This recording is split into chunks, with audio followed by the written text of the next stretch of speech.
Утренняя зарядка является не менее важной для нашего организма, чем и дневная тренировка. А если тебе уже за 40, то может быть даже и более. В утреннюю зарядку можно и хорошо включить упражнения для разминки суставов, растяжки позвоночника, а также какой-то дыхательный комплекс.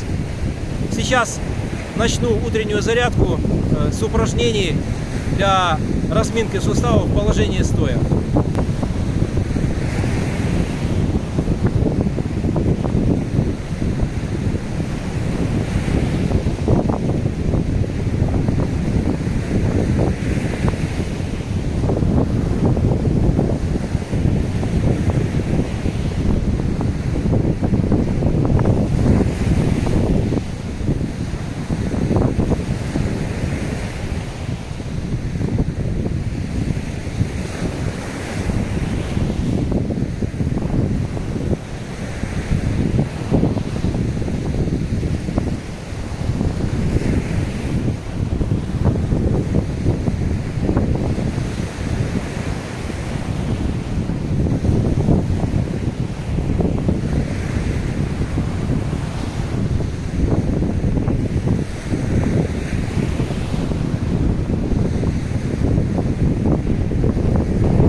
Если есть проблемы с коленными или тазобедренными суставами, то приседание выполняем не глубокое, не опускаемся даже до прямого угла. Выполняем его в более медленном темпе, и можно до конца не разгибать ноги при подъеме вверх. Также в положении стоя выполняю еще комплекс дыхательных упражнений, но об этом сниму отдельное видео.